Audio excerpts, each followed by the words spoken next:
That was a ripper. You know, people might say, why isn't the world heaven on earth already? It sort of is. There's sort of an element on earth that's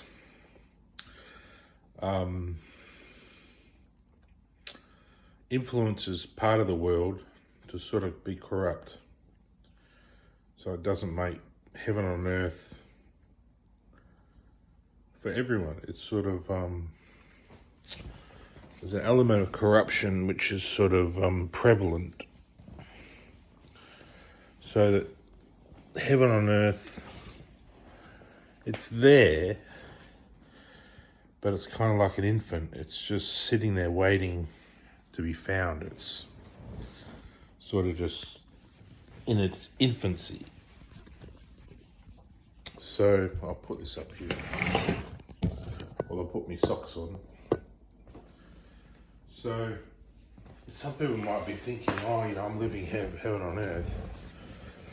When really it's probably more organised crime, It's you're hurting people in the process. So you might think, I've got all the lobster and all the crab I want and all the seafood and all the girls and a rich car, and really it's not heaven on earth because you're not taking care of everyone else. You're just out for yourself.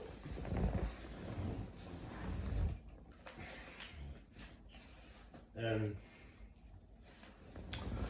people will say, why isn't the world heaven on earth then? And for everyone. And it is, it's just people aren't, the world's not sort of united in that way. It's still separated. It's like a family that hasn't been born yet. It's all dispartmentalized. The world's a family and it has a structure. It's like going to Christmas, you have your seats, Grandpa sits at the head of the table or whatever, wherever you sit, it's the world should be sort of a structure, a sort of a hierarchy, or it's probably a dirty word, hierarchy. It sort of denotes classes and systems, but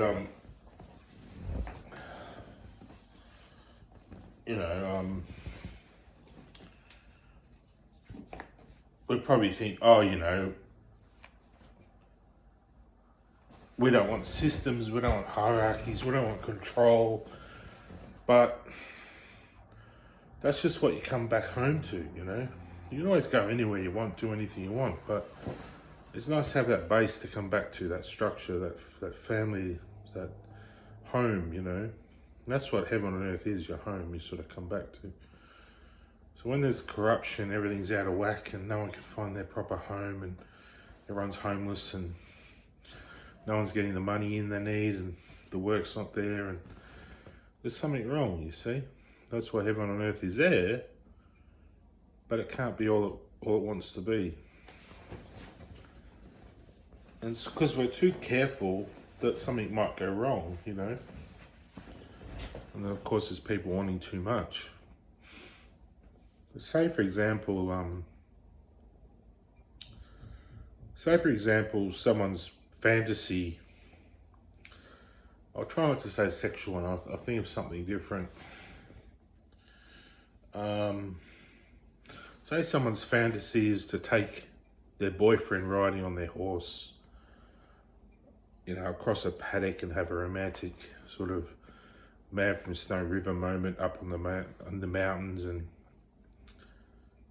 things might go wrong. She might fall off the horse and he might have to come find her, and we're always worried things will go wrong. We want everything to be plastic and perfect and, untainted and no scarring, no damage, but sometimes things have to go wrong for things to go right.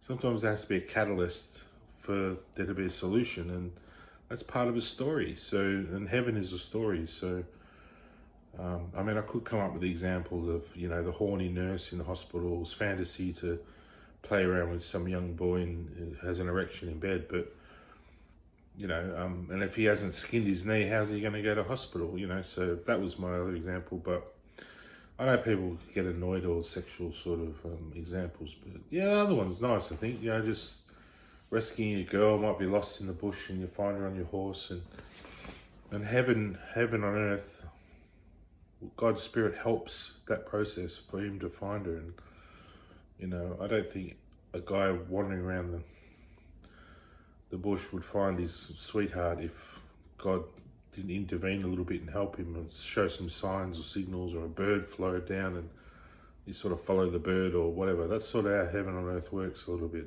It's just for an example, you know. Maybe not exactly like that, but yeah, it's just the world's not, excuse me, the world's not at home yet. We're all disjointed, we're all corrupt, we're all wandering around, wondering where our place is. I mean, this isn't my ideal home. It's nice, it's a solution to a problem for some, but not really for me, but makes other people happy. Know they can sort of help me off the street or wherever I might have been, in a motel or at my mum's, but is it nurturing for my soul? No, it's not. It's not an ideal home, you know. Like I say, we can go out and venture, be with whoever we want to be, but it's good to come home to our family, and that's why, you know, I say things like, I don't mind what my wife does with her life. She can sleep with who she wants, and she can go and do what she wants, but not without marrying me first. I want to have a home to come back to. I don't want her to come back home to me, and I know I'm her man, and you know, I think that's important. Other people think, no, we can all just be vagrants, or what do you call them, vagabonds, and just wander around and root whoever. And I just think that system in the world needs to be there for people to feel secure. Otherwise, we'll just be sleeping in the paddock, won't we? I mean, there'll be people in the paddock and people in mansions, and there'll never be a happy earth. You know, I just think it'd be nice to have a happy earth that all works together. And no one has to miss out. It's just some people that get too much. I'm getting too much food, not enough love. You know, that's an imbalance. So I'm compensating by eating. I can't get enough motivation to do the exercise and eat well. I don't have a good enough reason to, you know. I think, oh gee, I'll just get a pizza, you know.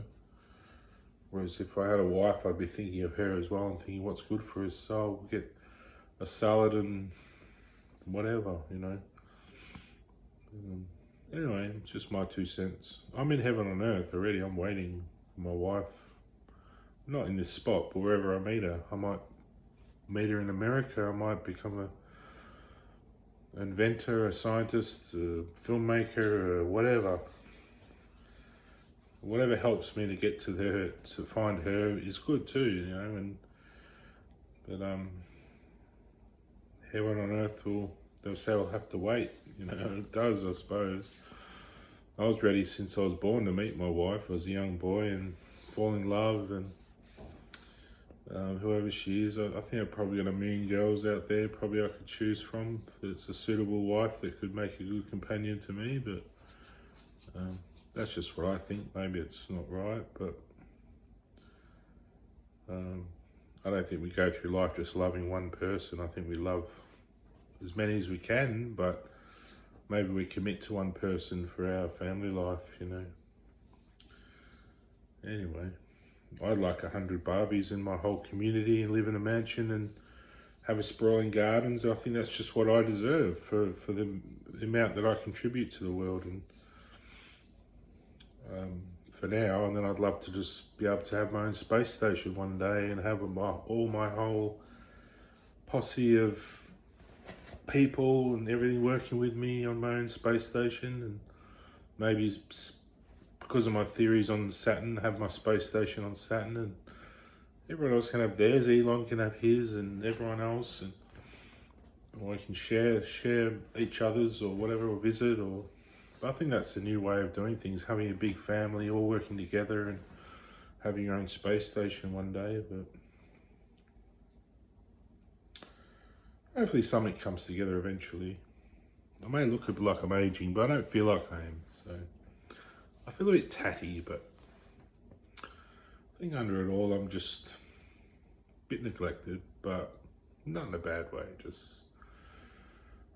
yeah, just from the way the world is, you know. People say you get old and you'll die and all this stuff, but my plans for the future defy that law of life and death. And I think I've prepared a long time for this sort of change, you know, having this belief of resurrection. And I think it's a belief that's important to ingrain into society and into our dreams. One day I'd love to have space wars like you do in have different factions and have space wars and be able to regenerate, respawn. I think it'd be cool. Yeah, you blow up and you can come flying back and bang, you respawn with your armor again. People think, what's the point of it? I suppose, the idea of war is to kill everyone and beat the opposition, isn't it? But I don't know. I think maybe there's some other purpose behind warfare. Maybe it's to develop the new technology, or or just have fun. It might just be a game we play. We all sit together and say, let's go play war games. It's not so much warfare, more war games. Just a bit of fun. I think in the future, if you're more robust, how are you going to challenge yourself if you don't challenge life and death like that? It's tragic war. It's horrific. The amount of suffering we've been through, I have it in the back of my mind. Maybe it's because of when I was Siddhartha or someone else, of trying to find a solution to suffering. And there's some days I don't suffer at all. I don't feel suffering because there's nothing radiating on me. There's no energy influxes or aggression or anything. Some days I feel there's no cameras on me. There's no satellite beams. There's nothing. I'm just feel at peace. I feel perfect. Bit overweight, but perfect in myself, Because you look at a bit of a tatty form doesn't mean you feel that. You don't have to. I feel soft and beautiful and loved and lovely. I love stroking my legs and stuff, it feels nice. I love a wife that just loves doing, just when I don't feel so puffy, I'm a bit puffy, but I love a soft, smooth skin with that lovely beard, have a wife that loves stroking my face, or even rubbing her cheek on me, Anyway.